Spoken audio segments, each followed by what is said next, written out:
Hey friends, and welcome back to English Podcast for Listening and Speaking. It's so good to have you here with me again. In this space, we take a different path to learning English. We don't rush. We don't stress. Instead, we learn in a calm, gentle way, often through stories and quiet reflections, letting the words settle into our minds at their own pace. My hope is that each episode feels like a comforting conversation, a little moment of peace where you can truly connect with the language. If this episode helps you, if it brings a little clarity or comfort to your English learning journey, I'd be so grateful if you liked, subscribed, or left a kind comment. It truly means a lot. Now get comfortable. Maybe pour some tea, and let's begin. Have you ever had those days where you wake up and everything just feels right? You feel excited, energized, ready to tackle anything? It's like the universe is giving you a gentle push forward, isn't it? That beautiful feeling, that surge of eagerness and inspiration.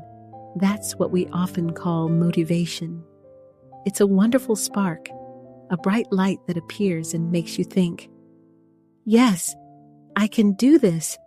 I can learn English effortlessly today. I can write that difficult email. It can make you feel like you can conquer the world, truly. And it is so important for helping us to begin something new, for giving us that initial joyful push. But then, what about those other days? The ones where the sunshine isn't quite so bright inside you? Where the energy just isn't there? Where the thought of doing something important, something you know you should do, feels like pushing a very heavy stone uphill? Perhaps it's a rainy morning, or you didn't sleep as well as you hoped. Your bed feels extra cozy, and the thought of getting up to study English, or even just to make a cup of tea, feels hard. There's no spark, no whisper of excitement. In those moments, if we only relied on feeling motivated, we might just stay under the covers or put off our English practice until tomorrow. And tomorrow can sometimes turn into the next day, and then the next. For me, sometimes it's exactly like that with my morning routine. I love the idea of waking up early, stretching, and having a calm, quiet start to my day before the world gets too busy. On some mornings, I wake up and I genuinely feel like doing it. The thought of a quiet cup of tea and a gentle stretch is inviting, almost irresistible. That's motivation at play. It's a wonderful helper, a beautiful, fleeting spark. But then, there are those other mornings, the ones where my body feels heavy, or my mind is still wandering through dreams. The feeling of wanting to stay in bed is so strong, and there is no spark to pull me out. In those moments, if I waited for the feeling of motivation to arrive, I might never get out of bed, or I might miss my peaceful morning entirely. Yet somehow, I often still manage to get up. I still make my tea.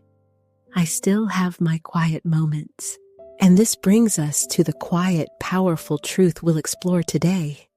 It's about something deeper, something far more reliable than that lovely, but sometimes very temporary, spark of motivation. Today, we are going to gently uncover why self-discipline is truly more powerful than motivation. It's a concept that has quietly changed so many things in my own life, helping me to keep going even when the initial excitement fades. And I believe it can do the same for yours, especially on your personal and beautiful journey with learning English. It's about understanding the role of that initial burst of feeling, but also knowing what to do, how to gently guide yourself forward when that feeling isn't there. It's about building something lasting, something you can truly count on day after day, no matter how you feel.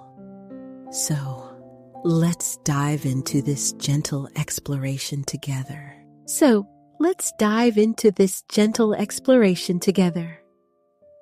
To truly understand why self-discipline holds such quiet power, it helps to first gently explore some important words.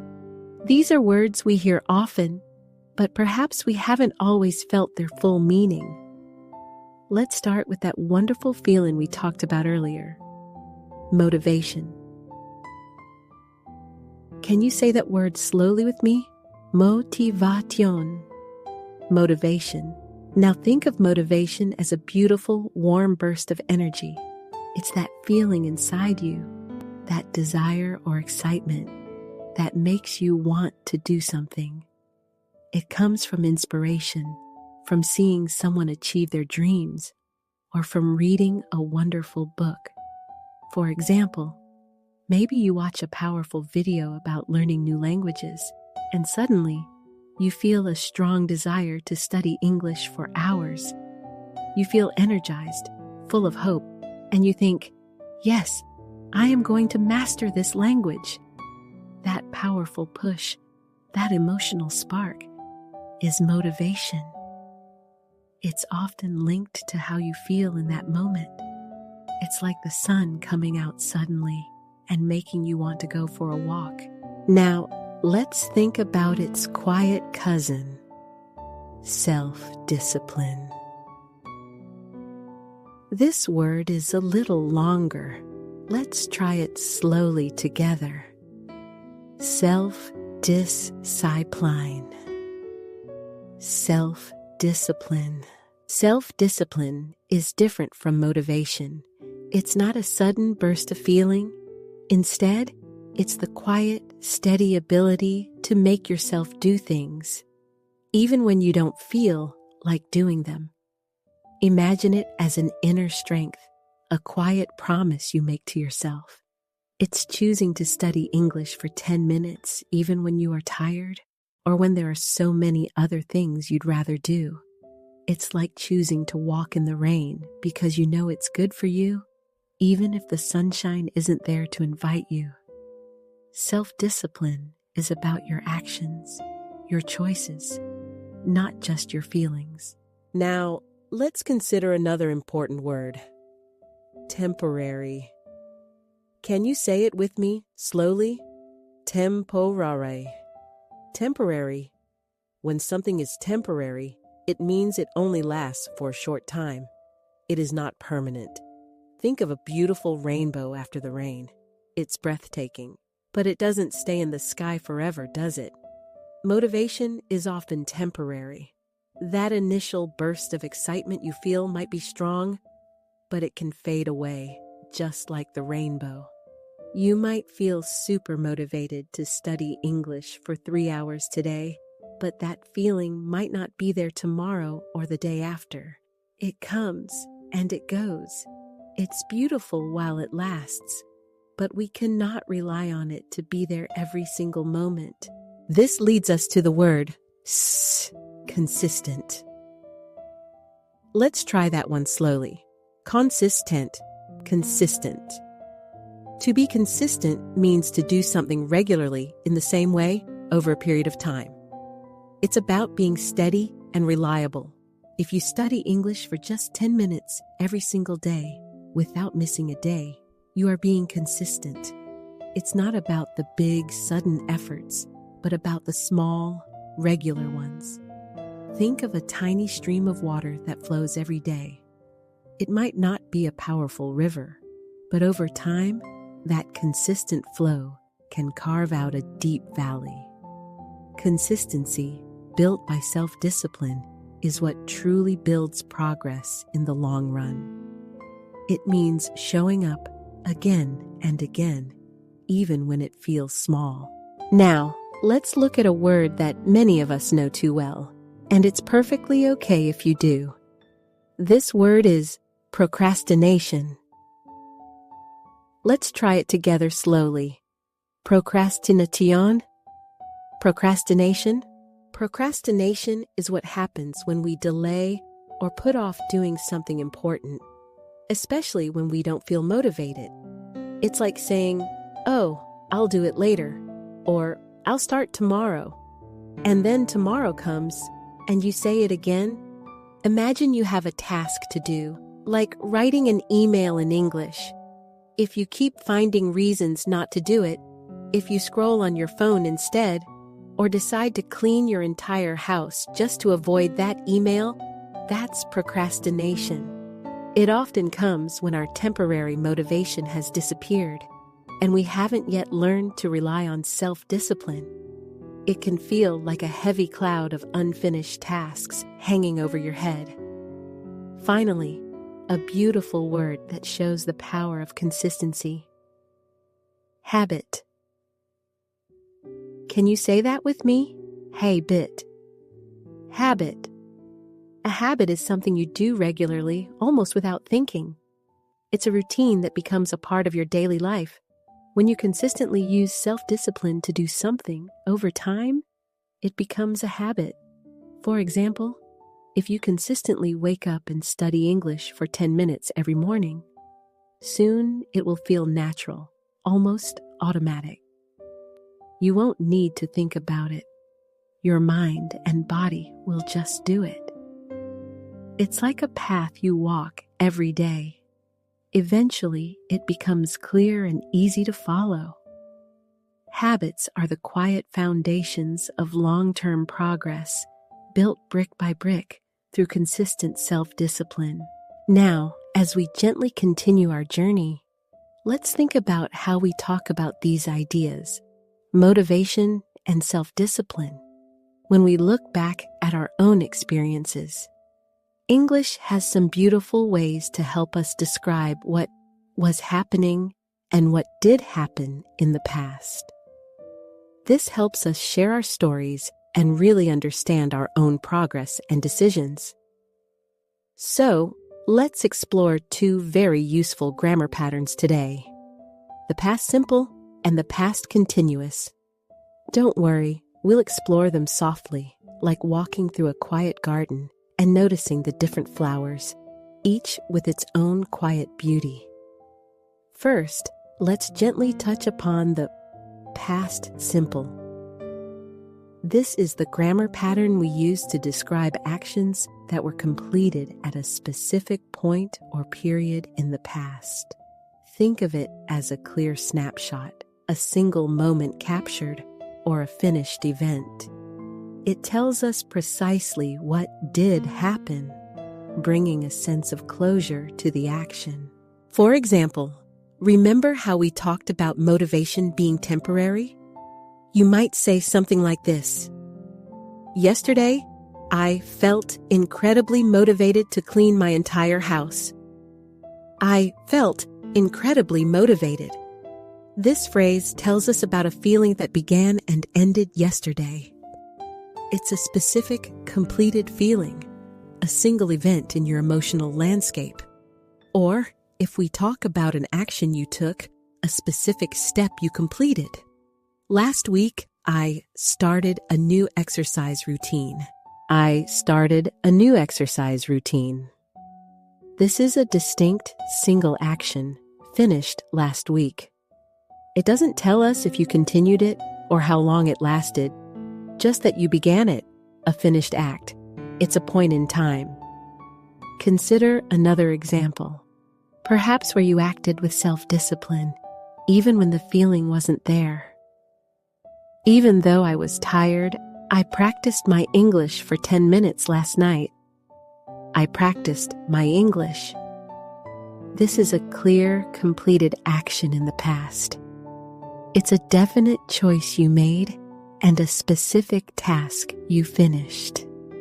It's simple, precise, and done. So, the past simple is wonderful for capturing those specific moments. When motivation suddenly arrived, when it vanished, or when self-discipline led you to take a clear, completed action. It's like saying, "This happened." It helps us mark the distinct events in our past. Listen to it again. I felt motivated. I started. I practiced. Each one is a finished piece of your past story. Now, let's gently shift our focus to the past continuous. This pattern is different. It's used to describe an action that was in progress at a certain point in the past, or something that was happening over a period of time. It gives us a feeling of ongoing activity or the background of a story, a continuous flow. Think of it like a quiet video clip showing something unfolding rather than a single still photograph. It provides context. We form the past continuous with was or were, followed by the ing form of the verb. For instance, if you were describing a continuous feeling, I was feeling very motivated for a few days last month after watching that inspiring speech. I was feeling very motivated. Here, the feeling wasn't just a single moment, it was ongoing, continuing for a period. It suggests a continuous state, a longer stretch of time during which you experience that motivation. Or, think about a time you were trying to build a new habit, something you were doing repeatedly over time. Every morning last week, I was waking up early to study English, even if it was just for a few minutes. I was waking up early to study English. This tells us about a repeated, continuous action, a habit that was in progress during that time. It emphasizes the consistency of the action, the slow, steady progress you are making. It describes the ongoing process. Let's try to gently bring these two patterns together, like two friends helping each other tell a more complete and beautiful story. They work in harmony, describing both the continuous flow and the specific moments within that flow. Imagine you are talking about your English learning journey, perhaps a time when you realized something important. You might say, "Last year, I was struggling with my English pronunciation quite a bit, even though I was trying many different methods." Past continuous and ongoing situation, a background struggle that continued for some time, and ongoing effort. Then, one quiet evening, I decided to record my voice every day, and that changed everything. Past simple, a specific completed decision and a specific completed change. Do you feel the difference here? The past continuous, I was struggling and I was trying, sets the scene, describing the continuous effort and the long-term challenge. The past, simple, I decided, and that changed, then jumps in to describe the specific, distinct actions or events that broke that pattern or brought a new direction. It's like painting the background first, showing the ongoing landscape, and then adding the main subjects and turning points to the canvas. Let's try another example, a common one that many of us can relate to, about exercise and motivation. For a long time, I was always trying to find motivation to go to the gym, but it was difficult to be consistent. Past continuous, ongoing attempts, and a continuous state of difficulty, something that was happening repeatedly over a period. Then I read a book about discipline, and I realized I needed to change my approach completely. Past simple, specific completed actions, reading the book, and realizing a new truth. In this story, the past continuous establishes the continuous, often frustrating, search for motivation and the ongoing difficulty. It shows us the state of things before a shift. The past simple then clearly marks the specific, completed events, reading the book and having an insight that led to a change. It's about how an ongoing situation can be influenced by specific, transformative actions. Let's try a few more soft, real-life examples to help these grammar patterns settle gently into your mind. Listen for when I use past simple for a clear, completed action and past continuous for something ongoing or happening in the background. Close your eyes if that helps you visualize. Example 1. A quiet morning. Last Saturday morning, I was enjoying a quiet cup of tea on my balcony when I suddenly remembered I needed to write an important email in English. I was enjoying. This describes an ongoing pleasant activity, the gentle background of your morning. You are in the middle of it. I remembered. This is a sudden, specific, completed action that happened while you were enjoying your tea. It was a single moment when the thought entered your mind. This shows how an ongoing, peaceful action can be gently interrupted or followed by a specific event or realization. Your enjoyment was continuing, and then the memory of the email came to you. It highlights the contrast between being in a relaxed state and then having a specific task, perhaps one that requires self-discipline. Gently pop into your mind. Example 2. Overcoming a common challenge, like distraction. For many months, I was constantly checking my phone for new messages while I was trying to study English, and this was making my progress very slow. I was constantly checking, and I was trying, and this was making. These are all ongoing actions happening at the same time, describing a continuous habit, a persistent struggle, and the continuous result of that struggle. Then, one evening, I made a firm decision. I put my phone in another room, far away, and I completed my English lesson without any distraction. I put, and I completed. These are clear, specific, completed actions that broke the old pattern. They were definite choices. This example beautifully illustrates a continuous struggle with distractions using the past continuous, showing how this state was ongoing for months. And then, it introduces a specific moment of disciplinary action using the past simple. It's like saying, this was my normal routine for a long time, and then one day I chose to do something different, and it worked. It emphasizes the quiet power of that conscious choice to change a continuous behavior. Example 3. The difference between desire and actual work. I was hoping to learn English quickly, so I bought many grammar books, but I wasn't studying them consistently every day. I was hoping. This describes an ongoing desire or a continuous state of mind, a wish that lingered. I bought. This is a single completed action, a specific purchase you made.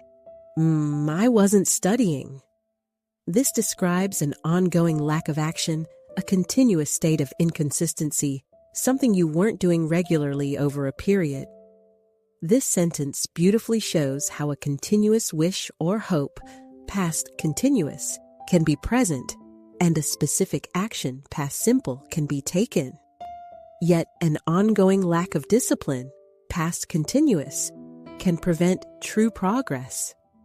It's about the contrast between aspiration and actual consistent effort. We were wishing for something, we did something specific, but we weren't consistently doing the necessary work that builds real change. These grammar patterns are not just dry rules, they are tools. They are like gentle brushes that help you add detail, nuance, and depth to the stories of your life. They help you recount moments of motivation, periods of struggle, and specific instances when your self-discipline quietly stepped in to guide you. They allow you to share how you've grown and learned through your choices and actions, whether they were big shifts or small, consistent steps. As you reflect on your own journey, perhaps take a quiet moment to think about times when you were feeling very motivated and then what you did with that energy. Or perhaps consider periods when you were struggling with something, but then you made a clear decision to use your self-discipline and how that changed things for you. These are your stories, and these grammar tools help you tell them with clarity and feeling. Now, let's bring all these gentle ideas together. The words, the grammar, the feelings, and let's see how we can use them to talk about our own experiences, and perhaps to gently guide our future actions. We'll use our vocabulary words like motivation, self-discipline, and consistent, alongside our past simple and past continuous grammar patterns. I'll say some sentences, and I invite you to softly repeat them after me at your own pace. And then I'll offer a quiet question for your own reflection. Perhaps you can even write your thoughts in a journal later. Let's start with a very common challenge: waking up early. We all know how sometimes waking up feels easy and full of energy, and other times it feels like a heavy blanket we can't push away. Think about waking up early. Sometimes we feel so motivated after a good night's sleep, don't we? But what happens on a cold, dark morning? Here's an example using our words and grammar. Listen carefully, and then, if you feel comfortable, gently repeat after me. Last week, I felt very motivated to wake up early on Monday, and I jumped out of bed. Please repeat slowly. Last week, I felt very motivated to wake up early on Monday, and I jumped out of bed. Now, imagine the next day. But on Tuesday, I was feeling quite tired, and my motivation was fading quickly. Yet, I was still getting up because of my self-discipline. Please repeat slowly. But on Tuesday, I was feeling quite tired, and my motivation was fading quickly. Yet I was still getting up because of my self-discipline.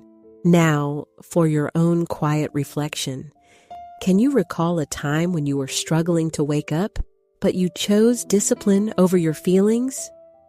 What did you do? Take a moment to think about it. Another beautiful journey that needs consistency, like a gentle rain that helps a plant grow little by little, is learning English. It takes effort every day, not just when we feel like it. Here's how we can describe that experience. Listen and then repeat after me if you like. I started learning English 2 years ago with great motivation, and I studied for hours on the first day. Please repeat slowly. I started learning English 2 years ago with great motivation, and I studied for hours on the first day. Now, how about the times when that initial spark began to dim? But after a few weeks, my initial motivation was disappearing, and I wasn't studying consistently, which was making me feel quite frustrated. Please repeat slowly. But after a few weeks, my initial motivation was disappearing, and I wasn't studying consistently, which was making me feel quite frustrated. For your own thoughts, how were you feeling when you first began your English journey?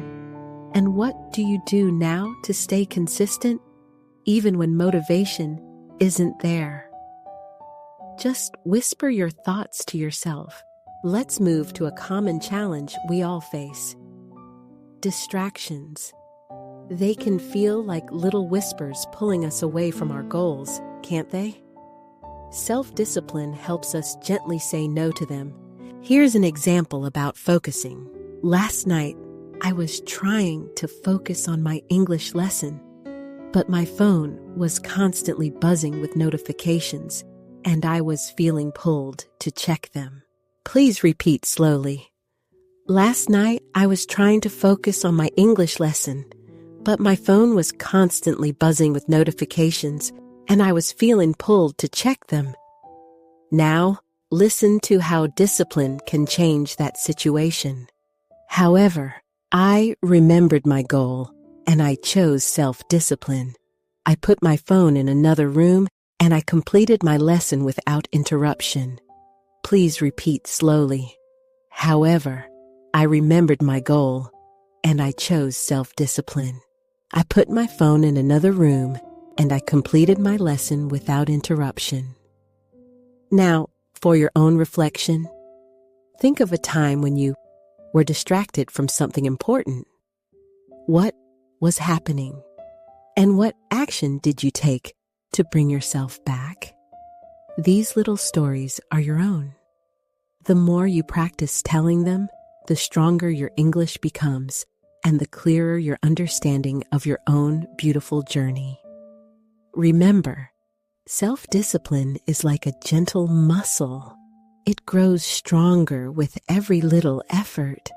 Don't be afraid to make mistakes. They are just quiet whispers guiding you. Take a quiet moment, perhaps right now or later today, to write down your answers to these questions in your journal, or simply whisper them to yourself. This gentle practice helps these words and ideas truly become a part of you. It's a way of gently talking to yourself in English, building confidence with every quiet thought. Remember that self-discipline isn't about being perfect. It's about making a quiet choice again and again, especially when the feeling isn't there. Just like Mike and Dana from our earlier thoughts, Mike was all about motivation, starting with big energy, but quitting when it faded. Dana, however, was about quiet, consistent discipline, taking small daily actions and improving over time. It's the Dana way that truly builds lasting progress. So, when you are feeling tired and your motivation is fading, gently remind yourself, I will do a smaller version of my habit today. If you were trying to study for an hour, but you are feeling exhausted, maybe you just study for 10 minutes. That's a triumph of self-discipline. If you were struggling with distractions while you were trying to learn, remember that you can choose to remove them. Maybe you put your phone away or find a quiet corner. These are not grand gestures. They are small, consistent choices that build powerful habits. And if you ever missed a day, if you slipped up, that's perfectly natural. The key is not to give up.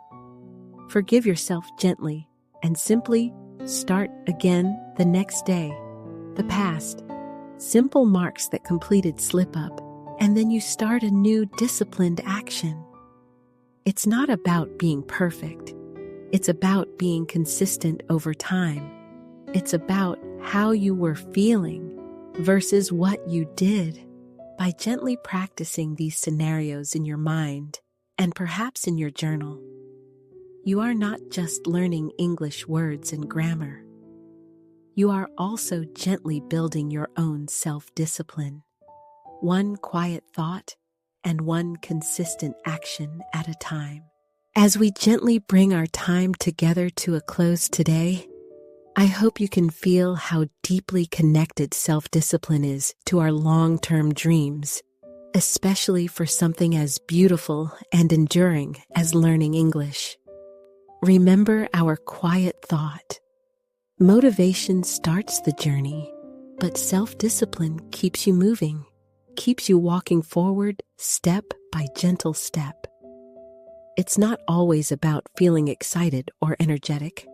Sometimes it's simply about making that quiet choice to do a little bit, even when you feel tired or when distractions are whispering loudly around you. Think back to our conversation about Mike and Dana. Mike was full of initial fire, but Dana, with her steady, consistent actions, was the one who truly made lasting progress. That steady rain makes the plant grow, doesn't it? So, if you ever find your motivation fading, gently ask yourself, why did I start this journey? Reconnect with that inner purpose. And if you're tired or busy, remember, a smaller version of your habit is always better than no version at all. Just 10 minutes of English or 5 minutes of quiet reflection. It's like tending a tiny garden. Small, consistent efforts yield beautiful flowers over time.